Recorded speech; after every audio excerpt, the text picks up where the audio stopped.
Minha saudação ao senador Tomás Correia, ao senador Ciro, autor do requerimento desta audiência pública, aos componentes da mesa, doutor José Luiz Bonamigo, da Associação Médica, doutor Renato Azevedo, do Conselho de Medicina de São Paulo, doutor Vital, vice-presidente do Conselho Federal de Medicina, senhores e senhoras participantes desta audiência, telespectadores que acompanham esta discussão muito importante para a sociedade. O exame de proficiência, ele se confirma através do projeto como uma avaliação do formando de medicina, ou seja, após concluir os 6 anos do seu curso, hoje o estudante recebe da universidade um diploma que o habilita e, através do registro deste diploma no Conselho Regional de Medicina, atendendo, evidentemente, a outros pré-requisitos, como exigências da legislação atual, como ser filiado ou pagar a contribuição sindical aos sindicatos da base a que ele pertence, é uma das exigências para que se faça o registro no Conselho Regional de Medicina, daquela unidade. Feito esse registro, ele tem condições do exercício profissional. Está há algum tempo em discussão dentro das entidades médicas, provocado principalmente por uma proliferação de faculdades de medicina, principalmente no setor privado, faculdades, às vezes, que percorreram os trâmites legais para encontrarem a possibilidade de registro e terem condições de formar os profissionais, mas mesmo assim que enfrentam algumas dificuldades, principalmente possibilidades abertas pela legislação, de começarem o seu funcionamento sem terem, por exemplo, um hospital próprio ou vagas de residência médica, algumas coisas que o movimento médico entende que seria importante para que essas faculdades realmente se propusessem e conseguissem formar adequadamente os seus profissionais. Diante desse quadro, de uma proliferação de faculdades de medicina, de um aumento de vagas, no entender das entidades médicas até exagerado, o que tem provocado estudos estatísticos que mostram que possivelmente em 2016 nós teremos em algumas áreas urbanas do Brasil, como Vitória ou outras regiões, um número de médicos por habitantes alarmantemente elevado, muito superior aos 2,5 médicos por 1.000 habitantes, que é o que o governo procura atingir para o Brasil. Então isso tem provocado uma procura das entidades de estabelecer alguns mecanismos que façam a aferição da formação desses profissionais após o término desse curso. Para isso, evidentemente, haveria necessidade de uma alteração na legislação, já que hoje o que é estabelecido é que a faculdade formando o registro no Conselho deveria ser automático, obedecidas outras prerrogativas, mas não a de um exame de proficiência que averiguasse o nível de formação desses profissionais e a capacitação deles para o exercício pleno da medicina. Houve determinados momentos onde a posição das 3 entidades era consonante. Havia mais ou menos uma rejeição a este exame de proficiência. O Conselho Federal de Medicina tinha uma posição dessa natureza, a Associação Médica na mesma direção e a Federação Nacional dos Médicos. A Federação Nacional dos Médicos, no último Congresso Médico realizado em Natal, no mês de maio, ainda tomou uma posição contrária ao exame de proficiência nos moldes de uma prova realizada após o fim do curso, né?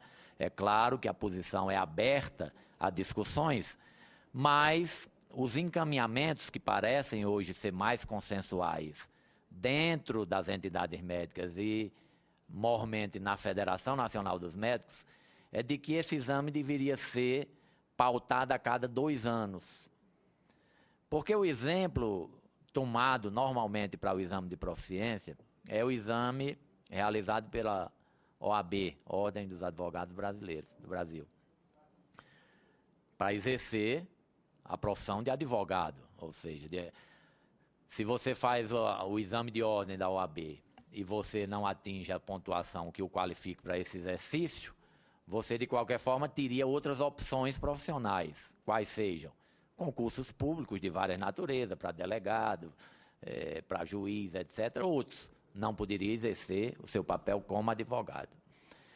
A grande preocupação das entidades é que depois de 6 anos, a realização de de uma prova de proficiência, após o término do seu curso, no caso de não se atingir a nota específica, nós teríamos a impossibilidade do exercício de qualquer natureza, né? E como recuperar, se você, após o término dos 6 anos, você não tem uma média suficiente, como você vai recuperar o padrão que é exigido por essas provas? Através de cursos, de cursinhos preparatórios, tudo. E isso pode gerar uma distorção no mercado. Nós podemos ter aí uma proliferação de cursos voltados exclusivamente para as provas. Qual seria a alternativa a um exame de ordem desta natureza? O pensamento construído dentro da Federação Nacional dos Médicos é de que poderíamos ter exames seriados de evolução dentro do curso a cada 2 anos. O estudante se submeteria a uma prova nacional e a cada 2 anos a evolução para o grau seguinte, ela seria realizada mediante essas provas. E, inclusive, no 6º ano, né? Agora, se em cada etapa dessa ele não atingisse o grau suficiente para evoluir para o passo seguinte, se ele deveria repetir os 2 anos ou como deveria ser feito, aí seria objeto de uma discussão mais aprofundada através dos técnicos em educação, né? Mas esta posição ela está ainda em discussão, né?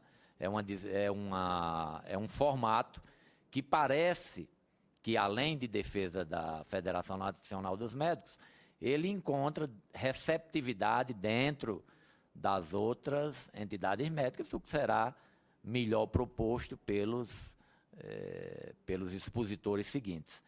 Neste momento, o quadro que se apresenta, retirado deste Congresso Nacional, realizado no mês de maio, em Natal, é de que a prova final, ela não encontrou dentro dos delegados de todo o Brasil, encaminhado dos 53 sindicatos de base, ele não encontrou uma ressonância ainda positiva.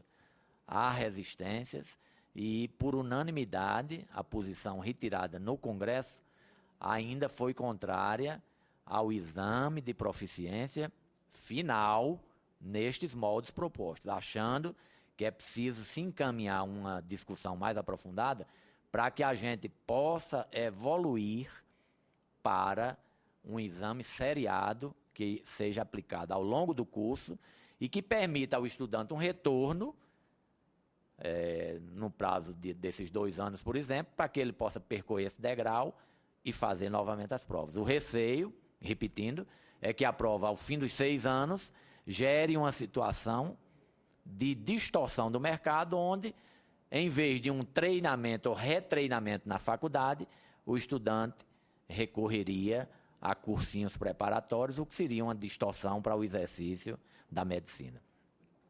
Quem defende assim com mais vigor o exame de proficiência, normalmente ele toma como exemplo também a questão do revalida, que é uma prova realizada para os estudantes que se formam no exterior. E não deixa de ser um argumento que tem algum vigor. Ou seja, o estudante forma-se numa faculdade, no exterior, termina o seu curso após 6 anos, e quando vem para o Brasil, ele se submete a um exame de revalidação deste diploma. Isto é um fato e é defendido pelas entidades médicas. Há 2 projetos correndo no Congresso Nacional, um no Senado e um na Câmara Federal, que defendem a institucionalização do revalida como objeto de revalidação obrigatória dos diplomas para que o profissional se registre no seu Conselho de Medicina. Esta é uma tese defendida pelas entidades médicas. E se é defendida pela FENAM, por que a FENAM defende um revalida para os que se foram fora e para o Brasil nós apresentamos essa resistência?